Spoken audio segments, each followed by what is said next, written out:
Al igual como sucedía en la analogía de la caverna de Platón, el Homo politicus chilensis promedio vive la ilusión constante construida en nuestro país durante más de 500 años de que un caudillo, una camarilla, un gran presidente, un grupo de políticos virtuosos respaldados por un sistema infalible, omnisciente y todopoderoso como el tristemente célebre Proyecto 5 de Allende, va a sacarlo de sus miserias, trabajos y frustraciones. Poco ha aprendido el Homo politicus chilensis de su propia historia, salpicada de violencia, intrigas y forcejeos históricos. Revisando la historia de las constituciones en Chile, la primera que destaca como forjadora de las primeras estructuras de la República es la del año 1833, respecto de la cual nos explica la Biblioteca del Congreso Nacional de Chile lo siguiente.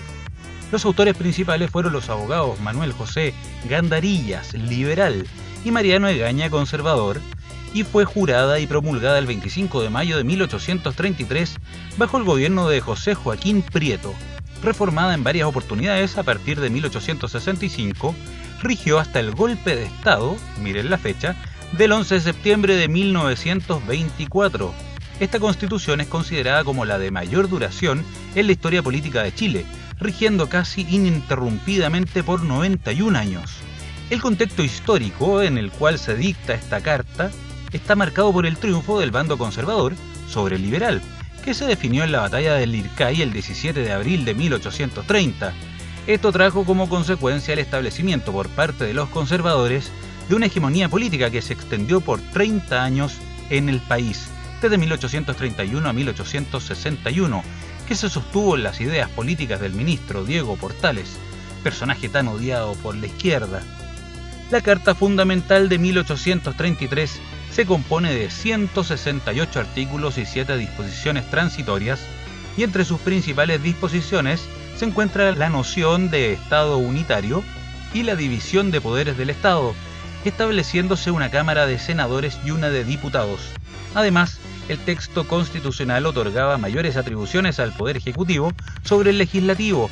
Su mandato duraba 5 años con reelección y le otorgaba a la religión católica el carácter de oficial. Desde la década de 1860, con el predominio de los gobiernos liberales, el texto fue reformado en innumerables ocasiones, disminuyéndose las atribuciones del Poder Ejecutivo, secularizando las instituciones públicas y aumentando las facultades del Congreso Nacional. Con ello se prueba la adaptación y flexibilidad del texto a los diferentes contextos históricos. Pasamos entonces a la Constitución de 1925, obtenida obviamente con dificultades semejantes a la anterior, pero con el ingrediente presidencialista de Alessandri, materias en las que también nos ilustra la Biblioteca del Congreso Nacional, lo que resumiremos en virtud del tiempo. Promulgada el 18 de septiembre de 1925 por el presidente Arturo Alessandri Palma, es sometida a plebiscito el 30 de agosto del mismo año. Pone término al sistema parlamentario estableciendo un régimen presidencialista a partir del golpe de Estado del 11 de septiembre de 1973, así lo dice la Biblioteca del Congreso Nacional, digámosle pronunciamiento militar, queda subordinada al poder militar. Esta constitución se dicta en un contexto de crisis del orden oligárquico parlamentario y de ascenso de los sectores medios y populares que tuvo su manifestación en la presidencia de Arturo Alessandri Palma de 1920 a 1925. El proceso de elaboración de esta carta puede resumirse como sigue. El 7 de abril de 1925, el presidente Alessandri designa una comisión consultiva de 122 miembros para elaborar una nueva carta fundamental, y el día 16 del mismo mes se propone la creación de 2 subcomisiones, una subcomisión de reformas constitucionales que debía tratar el proyecto de reforma, compuesta por 15 personas designadas por el propio Alessandri, quien además presidió la subcomisión. Resumiendo, la Constitución Política de 1925 otorga al Estado un rol fundamental en el desarrollo político, económico, social y cultural, consagrando un Estado social de derecho, el que fue perfeccionándose durante su evolución entre 1925 y 1973. Se estableció la protección al trabajo, a la industria y a las obras de provisión social. Entre otras disposiciones importantes de la nueva Constitución, se encuentra la separación de la Iglesia del Estado, garantizando la más amplia libertad de conciencia y de cultos. En definitiva, la Constitución Política de 1925 proporcionará el marco institucional de la ampliación de la ciudadanía y del sistema político que predominó en gran parte del siglo XX y que sirvió incluso para declarar la intentona totalitaria de Allende como inconstitucional en votación con Congreso pleno. Llegamos finalmente a la Constitución de 1980, sobre cuya estructura juguetearon y retozaron todos los regímenes de la llamada transición a la democracia, hasta que decidieron reasignar la autoría del documento con el cambio de las firmas de la Carta Magna. Esta oportunidad fue aprovechada por Ricardo Lagos Escobar, presidente en aquel entonces, junto a otros concertacionistas, entre ellos algunos próceres como Yasna Proboste y Francisco Vidal. Post-estallido delictual y aprovechándose de esta forma de la ingenuidad del Homo Politicus Chilensis, Ricardo Lagos dejó pasar cobardemente el tiempo, sin ponerle atajo a la debacle del circo constituyente, lo que demuestra que todo el proceso es por diseño, deliberado, ya que de haber querido, él mismo habría defendido su firma en la Constitución, calificada por él mismo en su momento como plenamente democrática. Decía Ricardo Lagos: este es un día muy grande para Chile. Tenemos razones para celebrar. Tenemos hoy por fin una constitución democrática acorde con el espíritu de Chile, del alma permanente de Chile. Es nuestro mejor homenaje a la independencia, a las glorias patrias, a la gloria y a la fuerza de nuestro entendimiento nacional.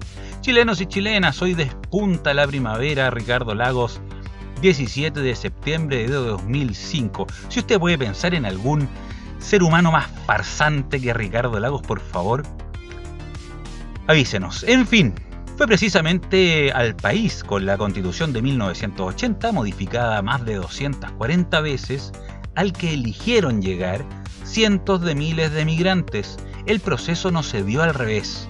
No fuimos los chilenos los que huimos famélicos de Chile, hartos de los abusos del empresariado explotador y del neoliberalismo. Fueron los migrantes los que llegaron a Chile, hartos del socialismo empobrecedor de sus propios países, buscando ser propietarios para dejar de ser simples proletarios. Y eso es un hecho indesmentible. Jamás, en ningún momento, ni de la Concertación, ni de la Nueva Pillería y su estallido sin gloria, se coordinaron las Juventudes Socialistas o las JJCC o los progresistas del Frente Amplio para advertirles a los migrantes de que no vinieran a Chile a sufrir. Nunca sucedió eso, ¿cierto? Incluso esquizoides políticos como este Fiestóforo, que vemos acá uno de sus monos, que pretende ser ilustrador, dibuja esta ofensa hipócrita contra el espíritu de la libertad, la cual obviamente vamos a arreglar aquí para darle coherencia, ¿cierto? Ahora sí el dibujo es honesto, ¿cierto? Guste o no, es un hecho indesmentible de que la izquierda y la derechita cobarde y traidora jamás les explicaron a los migrantes de que este era el país de la Constitución del dictador. No, ahí se quedaron muy callados. Conclusiones: sin ser una constitución perfecta, la de 1980, redactada por una comisión ortuza respetable y racional, con solo 120 artículos, sentó las bases de la prosperidad de Chile, a diferencia del manicomio constituyente actual. Por eso hoy vemos cómo la cultura, la moral, la capacidad productiva, las tradiciones, las AFPs y muchas otras estructuras que hicieron de Chile una nación próspera han sido sistemáticamente saboteadas por la casta política y sus logias secretistas. De ahí que votar rechazo sea mucho más que una defensa de la Constitución actual. Votar rechazo es repudiar al sistema político y a sus financistas del corporativismo en pleno. Votar apruebo, en cambio, es hacerse parte de ese sistema. Finalmente nos cuenta también la Biblioteca Nacional del Congreso de que en general las tres constituciones, las de 1833, la de 1925 y la de 1980, han mantenido normas iguales o parecidas en ámbitos como nacionalidad y ciudadanía, Congreso Nacional, presidencia y formación de la ley. Algunas diferencias se denotan, por ejemplo, en materias como doble nacionalidad, causales de pérdida de ciudadanía, atribuciones presidenciales, quórums de aprobación de las leyes y urgencias de tramitación, etc. Los derechos y las garantías han evolucionado esencialmente en el reconocimiento de derechos económicos y sociales y en las formas de protección. Los órganos autónomos son normados primeramente en la Constitución Política de 1925 y luego en la de 1980, la que reconoce los principios de descentralización y desconcentración de los órganos. Las constituciones no son listas de derechos con los que el Estado mantiene en asistencialismo a la ciudadanía. sino que las constituciones son reglamentos cuyo fin debe ser el de limitar el poder de los políticos y del Estado frente a los ciudadanos. Por lo mismo, el retraso siempre fue el apruebo, con sus 499 artículos inaplicables, racistas, abortistas, contradictorios, liberticidas y empobrecedores. Y por eso, yo voto rechazo el próximo 4 de septiembre. Para Paz para Chile, soy David Orellana de Infoguerra Chile. Que disfruten el programa. ¡Nos vemos!